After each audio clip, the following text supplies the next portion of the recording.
दर्शक बंधु रसुआली आंब खाइबाकू समस्ते भल पाती। दुनिया रे एमिति केही भी नाहांती जहाकू आंब खाइबाकू भल लागेनी। सेथिपाई तो आंब को फल मानकर राजा बोली कुहाଯାए। हेले एथिपाई आमको ग्रीष्म ऋतुर अपेक्षा करिबाकू पड़े, कारण से गुटिक ऋतुरे ही आमको स्वादिष्ट और मजालिया आंब खाइबाकू मिले। तेबे एही अभाव को आखि आगे रखी तैयारी होईची फ्रूटी, जहाकी बहुत कम दाम रे समस्त दुकान रे मिले। किंतु कोन आपण माने केबे भाबिचंती कि जेतेबेले ग्रीष्म ऋतु व्यतीत अन्य को ऋतुरे आंब मिलेनी, सेतेबेले मैंगो जूस कंपनी गुड़िक सारा वर्ष फ्रूटी केमिति तैयारी करंती। आउ जदि भी सेमाने आंब गुड़िक स्टोर करी रखंती, तेबे यार टेस्ट केमिति सब बेले सतेज रही थाए। तेबे आसंतु आज जानिबा फैक्ट्री रे फ्रूटी केमिति तैयारी हुए, आउ सेथिरे प्रकृत रे आंब मिसुची ना अन्य किछि केमिकल। किंतु ता पूर्वरु जदि आपण आम चैनल को प्रथमे आसीछंती ताले सब्सक्राइब करि नियंतु, जहा फल रे हमर समस्त इंटरेस्टिंग वीडियो आपणक पाखरे पहुंची पारिबो। फ्रूटी तैयारी करिबा पई प्रथमे भलो भलो आंब को संग्रह करा जाए। तेबे कहि रखुची जे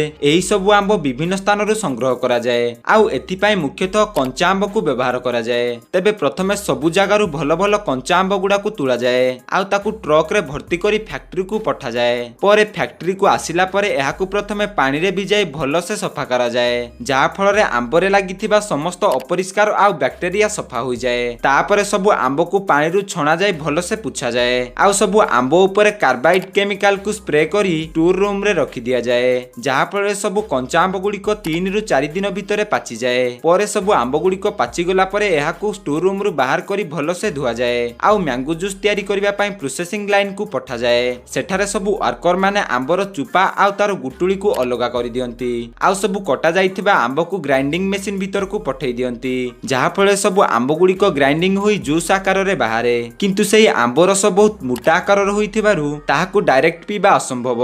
एथिपाई सेथिरे गुटे लिक्विड तैयारी करी मिसा जाए। तेबे सेही लिक्विड को तैयारी करिबा पई प्रथमे पानी को भलो से प्यूरिफाई करा जाए, आउ सेथिरे चीनी गुंड मिसाई गुटे सिरा प्रस्तुत करा जाए। परे सेही सिरा को मैंगो जूस रे मिसाई भलो से गुळा जाए, आउ सेथिरे किछि सिट्रिक एसिड को मिसा जाए, जहा फल रे मैंगो जूस टिके खट्टा आउ मजाया लागे। तेबे परे सब मिश्रण को भलो से गुळेई 95 डिग्री सेल्सियस रे गरम करा जाए, जहा फल रे तार टेस्ट 2 गुण होई जाए, आउ मैंगो जूस भलो से रेडी होई जाए। तेबे मैंगो जूस केमिति तैयारी हुए तो जानिले, एबे आसंतु जानिबा तार पैकिंग विषय रे। एथिपाई प्रथमे प्लास्टिक प्री फॉर्म को हीट करी बोतल शेप रो दिया जाए, आउ परे सेही बोतल को भलो से धोई की फिलिंग मशीन को पठा जाए, जेउठी सब फिलिंग मशीन रे जूस भरी कैप लगा जाए। तेबे सेही समय रे मैंगो जूस संपूर्ण भाव रे गरम थाए। एथिपाई एहा को कूलिंग रूम को नै भलो से ठंडा करा जाए। परे सब बोतल ऊपर फ्रूटी रो टैग लगेई बड़ बड़ बॉक्स रे पैक करा जाए, आउ सब दुकान मान को पठा जाए, जहा फल वर्षक 12 मास पर्यंत आमे फ्रूटी रो मजा पाई थाउ। तेबे दर्शक बंधु एही भली फैक्ट्री भितरे तैयारी हुए फ्रूटी।